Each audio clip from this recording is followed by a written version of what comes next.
Assalamualaikum everyone. I am Arooj Fatma, otherwise known as Rouge Raisins. It's my second video और पहली video का response माशाल्लाह बहुत अच्छा था, जिससे मोटिवेट होकर मैंने एक और प्यारी सी क्लॉक बनाई है, which is this. और आज की वीडियो में कुछ ऐसी टिप्स एंड ट्रिक्स भी मैं बताऊंगी जिससे आप एक अच्छी क्लॉक क्रिएट कर सकते हैं। और आज की मेरी क्लॉक का इंस्पो था पेस्टल कलर्स, जो कि अरीबा ने मुझे सजेस्ट किए थे। तो मेरे माइंड में पहले से ही ना था कि मुझे लाइट कलर्स यूज करने हैं, लेकिन एमडीएफ को कलर करते तक मैं बिल्कुल ब्लैंक थी कि मुझे क्या बनाना है, किस तरह के कलर्स यूज करने हैं और क्या थीम होगा। तो अरीबा ने बोला कि ना मुझे इस तरह के चूज करने हैं, या मिंट ग्रीन या लेवेंडर, ये कलर यूज करो। मैंने सोचा दोनों को भी तो यूज किया जा सकता है, तो मैंने दोनों लेवेंडर और मिंट को यूज करके ये प्यारा सा कॉम्बिनेशन बनाया। And this is how I created this art piece. So it's episode 2 of clock making series. If you wanna know how I created this clock, so continue watching the video. मेरा MDF board तो colour हो गया है। अब मैं इसके back side पर tape लगा रही हूँ। टेप अच्छे से लगानी है ताकि बाद में जो रेजिन की ड्रिपिंग हो वो आसानी से उतर जाए, और टेप की वजह से ड्रिपिंग इतनी आसानी से रिमूव होती है ना। टेप अच्छे से लगा लिए मैंने और फ्रेम कवर हो गया। यहाँ पे हम लोग कोई भी टेप यूज़ कर सकते हैं। मैंने यहाँ पे सोल्यूशन टेप ली है और मैंने टेप के कॉर्नर्स को कट करके टेप को इस तरह से लगा लिया। और अब रेजिन मिक्स करेंगे। रेजिन मैंने वही लेयर विश लिस्ट का लिया है और रेजिन का पार्ट ए डाल रही हूँ। पार्ट ए जो था वो मेरे से थोड़ा ज़्यादा डल गया था, इसलिए मैंने इसे वापस बोतल के अंदर डाला है। 48 ग्राम में हम लोग 48 का हाफ 24 मतलब पार्ट बी डालेंगे, तो टोटल हमारा जो रेजिन तैयार होगा वो 72 ग्राम होगा। अब ये जो क्लिप है ना, ये बिल्कुल भी एडिटेड नहीं है, मतलब हम रेजिन को इतना ही स्लोली मिक्स करेंगे। रेजिन को थोड़ा सा मिक्स करने में आपको नज़र आ रहा होगा थोड़ी सी मुश्किल हो रही है, थोड़ा सा ज़्यादा ज़ोर लगाना पड़ रहा है। वो इस वजह से क्योंकि रेजिन सर्दियों में ना थोड़ा सा हार्ड हो जाता है। अब यहाँ पे हमारा रेजिन अच्छे से तैयार हो गया था। मैंने 2 से 3 मिनट इतना ही स्लोली मिक्स किया था जितना स्टार्ट में मैंने आपको दिखाया है। अब यहाँ पे हमारा रेजिन तैयार हो गया और हमने अब रेजिन के जैसे कि 2 कलर्स बनाने हैं, तो मैं इसको 2 कप्स में डाल लूँगी। अब दोनों के अंदर हम लोग अलग अलग कलर अपने हिसाब से अपनी मर्ज़ी से बना लेंगे। अब 1 कप के अंदर मैं लेवेंडर कलर बना लूँगी और 1 कप के अंदर मैं मिंट ग्रीन कलर बनाऊँगी। और रेजिन का जो काम करना है ये आपने एहतियात से ही करना है, ग्लव्स पहन के, जैसे कि मैंने पहने हुए हैं। मुझे हालांकि ग्लव्स से काम करने की आदत बिल्कुल भी नहीं है, लेकिन लास्ट वीडियो के अंदर मैंने दिखाया था कि मेरे हाथ बहुत ज़्यादा गंदे हो गए थे। हालांकि उस क्लिप से पहले मैंने 3-4 बार हैंड वॉश से हाथ धोए थे और साबुन से हाथ धोए थे, सर्फ से हाथ धोए थे, फिर जाके मेरे हाथ थोड़े बेहतर थे। इसलिए रेजिन वाला काम एहतियात से ग्लव्स पहन कर करना चाहिए, क्योंकि रेजिन एक तरह की ग्लू है, ये आपके हाथ पर चिपक जाएगी तो एटलीस्ट 1 दिन से पहले तो नहीं जाने वाली। यहाँ पर हम लोग अपना लेवेंडर कलर बनाते हैं। लेवेंडर कलर बनाने के लिए मैंने पहले वाइट मिका कलर लिया है और एक पर्पल कलर लिया है, डार्क पर्पल। और क्योंकि मेरे पास लेवेंडर कलर था नहीं तो मैंने जुगाड़ लगाया लेवेंडर कलर बनाने का और मिड ग्रीन कलर बनाने का। और यहाँ पे मैंने पर्पल अल्कोहल इंक के 3-4 ड्रॉप डाल के अपना प्यारा सा लेवेंडर कलर बनाया, लेकिन ये कलर मुझे लाइट लग रहा था तो मैंने थोड़ा और पर्पल कलर डाला है इसके अंदर। अब इसे अच्छे से मिक्स कर रही हूँ और हमारा प्यारा सा डार्क सा कलर लेवेंडर कलर बन गया। ये डार्क इतना कप के अंदर लग रहा है, लेकिन ये कैनवस पे आकर ना बहुत प्यारा लग रहा था। यहाँ पर मेरा जुगाड़ी लेवेंडर कलर जो तैयार हो गया है। अब बारी आती है मिंट ग्रीन कलर बनाने की। मिंट ग्रीन कलर का कॉम्पोजिशन मैंने गूगल से निकाला कि मिंट ग्रीन कलर कैसे बनेगा, और ये मैंने इसका साइड पर स्क्रीनशॉट भी शेयर किया है। अब मैंने उस पर चलते हुए उसकी कॉम्पोजिशन और क्वांटिटी को देखते हुए अपना एक मिंट ग्रीन कलर बनाना शुरू किया, जो कि मेरा कलर एट दी एंड ख़राब हो गया। वो मिंट ग्रीन बनने की बजाय वो ब्लैक बन गया और मेरा इतना सारा रेजिन वेस्ट हो गया। अब टिप ये है कि आपने एट द स्पॉट कलर नहीं बनाना, और अगर बनाना भी है तो थोड़े से रेजिन के अंदर बना के देखना है कि वो वाकई मतलब वो कलर बना रहा है या नहीं बना रहा। और मेरा mint green colour black colour बन गया। तो फिर मैंने जुगाड़ी, जो कि हमारा देसी किसी भी कलर को बनाने का तरीका होता है कि किसी भी कलर को वाइट के अंदर मिक्स कर दो, वो मतलब कि लाइट हो जाता है, तो मैंने मिंट ग्रीन कलर उसी तरह बनाया कि मैंने बिल्कुल थोड़ा सा एक पिंच ग्रीन कलर को ऐड किया वाइट कलर के अंदर। मतलब ये वाला जो इंडस्ट्रियल कलर्स होता है ना, ये थोड़ा सा कलर भी बहुत अच्छा रिजल्ट देता है, इसलिए मैंने इसे बिल्कुल एक पिंच ऐड किया वाइट के अंदर, और देखिए मेरा मिंट ग्रीन कितना प्यारा तैयार हुआ है। अब मैंने इसको लेवेंडर को और मिंट ग्रीन को अपने कैनवस पर डाल दिया और मैंने मतलब कि मैं रैंडमली डाला है। बस आपने ये देखना है कि एक कलर दूसरे कलर के ऊपर ना आए और मतलब कि हर कलर सेपरेट सेपरेट रहे। बाकी आपने जैसे मर्ज़ी डाल देना। यहाँ पर एक और टिप है कि आपका रेजिन जो है वो एक दूसरे के अंदर मिक्स ना हो, दोनों कलर्स अपनी अपनी जगह पे स्टे करें, दोनों एक दूसरे में मर्ज ना हो। तो उसके लिए आपने ये करना है कि जब आपने रेजिन के अंदर कलर मिक्स कर लिया है ना, तो आपने फ़ौरन से उसे कैनवस के ऊपर नहीं डालना। आपने उसको थोड़ा सा कप के अंदर रखना है 5 से 6 मिनट के लिए। ये टाइमिंग सर्दियों के लिए। गर्मियों में हमारे पास रेजिन के साथ काम करने के लिए टाइम कम होता है, तो हम लोग उसे 2 से 3 मिनट या ज़्यादा से ज़्यादा 4 मिनट के बाद रेजिन को कैनवस पे पोर कर देते हैं। अब मैंने इन्हीं शेड्स के लाइट कलर्स बनाए हैं और जो जो एरिया खाली है ना वहाँ वहाँ पोर करना है। अब आपने वही बात ध्यान में रखनी है कि जो एरिया खाली है जहाँ पे कोई कलर नहीं है वहाँ वहाँ पोर करना है। अगर हम लोग एक कलर के ऊपर दूसरा कलर डालेंगे तो हमारे शेड्स ख़राब हो जाएंगे। और अच्छे से मैंने स्प्रेड कर लिया है। अब आपने जैसे जैसे थोड़ा थोड़ा रेजिन डालना है ना, उसके ऊपर लाइट गन कर लेनी है ताकि आपकी बबल्स जो है ना रेजिन के अंदर वो फ़ौरन से रिमूव हो जाए। जैसे रेजिन थिक हो जाएगा ना, तो लाइट गन करने का फ़ायदा नहीं, आपकी बबल्स नहीं रिमूव होंगी। कलर्स वाला काम कंप्लीट हो गया और हमारा पहली लेयर कंप्लीट हो गई है। अब मुझे अपना पैटर्न काफ़ी ज़्यादा बोरिंग लग रहा था, तो मैंने एक टूथपिक ली और बस अपने रैंडमली हाथ चलाना शुरू कर दिए और वाकई रिज़ल्ट बहुत अच्छा आया, पैटर्न काफ़ी अच्छा बन गया। अब यहाँ मैं पैटर्न बना रही हूँ और हम लोग बस वेट करेंगे कि फाइनल शॉट का, जहाँ पर मेरा ये पैटर्न बहुत ही प्यारा लग रहा है। खैर, आप लोगों को एक बात तो पता ही नहीं कि आप मेरे इंस्टाग्राम स्टोर पे जाके मेरे से कोई भी कस्टमाइज क्लॉक बनवा सकते हैं, किसी भी इंस्पो की रेजिन में फ्लावर प्रिजर्व करा सकते हैं, मोल्ड्स वगैरह से अगर रेजिन से कुछ बनवाना है वो बनवा सकते हैं, सीनरीज बनवा सकते हैं। अगर आपने कुछ भी कस्टमाइज बनवाना है, you can contact me there. और बातों को ख़त्म करके काम पर फोकस करते हैं। और मैं यहाँ पे जो मैंने पैटर्न क्रिएट किया है उसके ऊपर भी एक बार अपनी लाइटर गन मारूंगी ताकि कोई भी अगर बबल रह गई है तो वो रिमूव हो जाए। लेकिन आपने टेप से ये काम बचा के करना है वरना टेप ख़राब हो जाएगी। यहाँ पर मैंने अच्छे से लाइट गन देख के ना इसकी फ़ौरन से टेप उतार दी थी। अब टेप उतारने वाली जो क्लिप थी ना वो मैंने रिकॉर्ड नहीं की। ये हमारा फाइनल शॉट है। फाइनल शॉट लेते ही मैंने फ़ौरन टेप उतार दी थी ताकि हमारी साइड्स पे ड्रिपिंग हो और हमारा जो है ना कलर अच्छे से स्प्रेड हो जाए। देखें कलर अच्छे से ड्रिप हो रहा है और हमने ना आइसक्रीम स्टिक लेके इसे साथ साथ स्प्रेड करते रहना है। अब यहाँ पे हमारा रेजिन जो था वो ड्राई हो गया था। मैं अच्छे से ना अब इसकी मेजरमेंट्स लूँगी ताकि हमारे जो नंबर हैं वो सही से प्लेस हों। नंबर अच्छे से प्लेस होंगे ना तो हमारी क्लॉक बिल्कुल सही बनेगी। अगर हमारे नंबर सही से प्लेस नहीं होंगे ना तो हमारी क्लॉक सही टाइम नहीं दिखाएगी। यहाँ पे एक इंस्ट्रूमेंट कुछ टाइप होता है, कोई शीट होती है, क्लॉक यूटेंसिल क्या कहते हैं, साइड डोंट नो से क्या कहते हैं, उससे सही मेजरमेंट होती है कि हम लोग अपने नंबर्स कहाँ प्लेस करेंगे। लेकिन अब मेरे पास वो नहीं था तो मैंने अपने स्केल से मेजरमेंट्स ली और अच्छे से नंबर्स को प्लेस कर लिया। यहाँ पर अब मैं कंफ्यूज थी कि मैं गोल्डन लगाऊँ या सिल्वर, मगर मुझे लगा कि सिल्वर ज़्यादा अच्छा लगेगा तो मैंने सिल्वर को लगाया। मैं गूगल से पिक्चर निकाली कि रोमन नंबर्स कैसे प्लेस करते हैं। फिर मैंने उसको देख के रोमन नंबर्स को अच्छे से पेस्ट किया और ग्लू लगा के पेस्ट किया।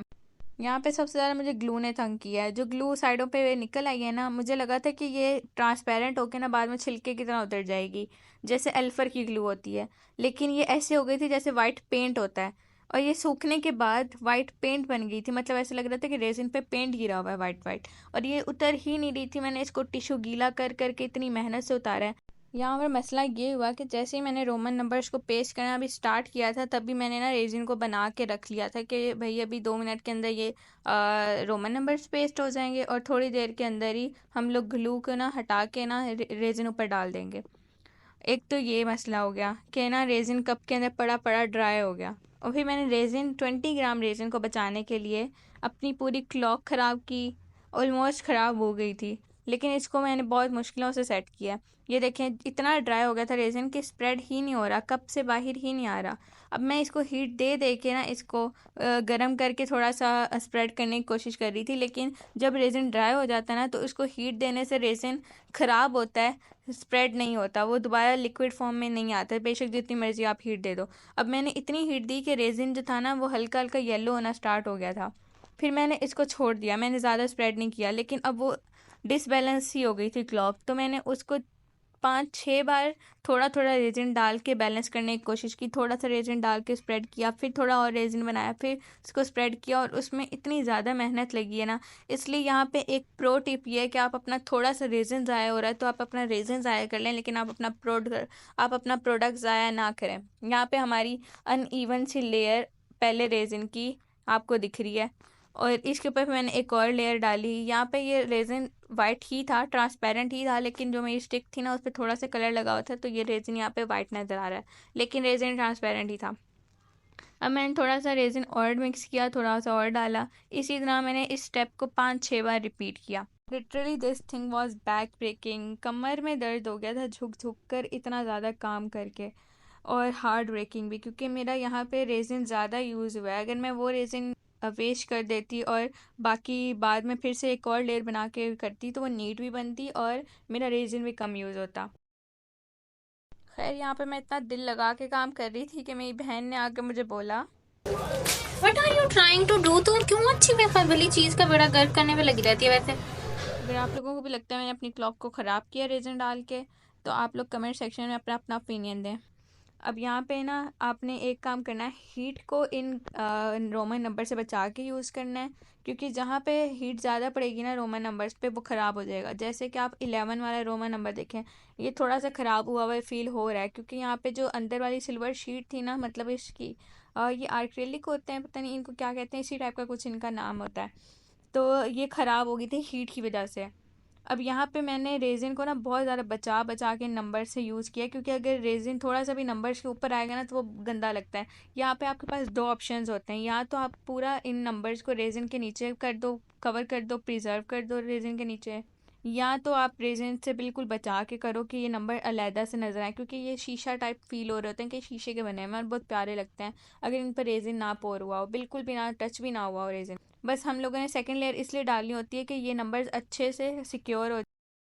फाइनली मुझे लगता है मैं अपनी क्लॉक को सेव करने में कामयाब हो गई, सक्सेसफुल हो गई फाइनली। आप लोग बताएं कि ये वाकई अच्छी लग रही है, नीट लग रही है। मुझे यहाँ पे फिर भी थोड़ा बहुत मसला नज़र आ रहा था कि डिसबैलेंस है, रेजिन जो है ना ऊपर वाला, ये सही से मतलब उतना नीट नहीं है जितना कि नॉर्मली होता है। यहाँ पे हमारी क्लॉक ड्राई हो गई है, सेकेंड लेयर ड्राई हो गई है, और यहाँ साइड्स को भी मैंने अच्छे से कवर कर दिया था रेजिन से। अब यहाँ पे हम लोग अपनी टेप को रिमूव करेंगे और देखेंगे कि ड्रिपिंग जो थी वो कितनी आसानी से उतर रही है। यहाँ पे ये जो टेप होती है ना ज़रा मुश्किल होती है उतारने में, तो इस वजह से आप कोई भी कटर या छुरी वगैरह इस्तेमाल कर सकते हैं, जैसे कि मैंने यूज़ की है। और देखें ये ड्रिपिंग इतनी आसानी से उतर रही है। ये जो बीच में यहाँ पे रेजिन बाहर आया है ना, ये मैं आपको दिखाती हूँ कि अगर हम टेप नहीं लगाएंगे तो रेजिन इस तरह से क्लॉक के साथ स्टिक हो जाएगा, जैसे कि ये बीच में हुआ है। अब हम लोग सारी टेप जल्दी जल्दी उतार रहे हैं, और ये टेप उतर गई, साथ ड्रिपिंग भी उतर गई। ये देखें कितनी आसानी से उतर गई। ये देखें कितना नीट लग रहा है। ये वाला पार्ट जहाँ वो टेप नहीं थी ना, तो ये नहीं उतर रहा। छुरी से काटने की कोशिश कर रही हूँ तब भी नहीं उतर रहा। और अब हम लोग यहाँ पे अगर रेजिन को, बिल्कुल ड्राई रेजिन को हीट देते हैं ना, तो आग पकड़ लेता है। देखें जैसे यहाँ पे अगर हम बिल्कुल ड्राई रेजिन को हीट देंगे ना तो आग पकड़ लेगा, जैसे ये पकड़ी है। लेकिन उसके बाद ये इतना सॉफ्ट हो जाएगा कि फ़ौरन उतर गया, फ़ौरन ये उतर जाएगा। लेकिन यहाँ पे भी देखें रेजिन लिक्विड नहीं बनता दोबारा, अगर एक बार ड्राई हो जाए तो वो लिक्विड नहीं बनता। ये प्रूफ है कि अगर गर्मियों में हमारा इन्वायरमेंट जितना मर्जी ये गर्म हो जाए, ये क्लॉक बिल्कुल वैसी की वैसी रहती है, हमारी क्लॉक बिल्कुल ख़राब नहीं होती।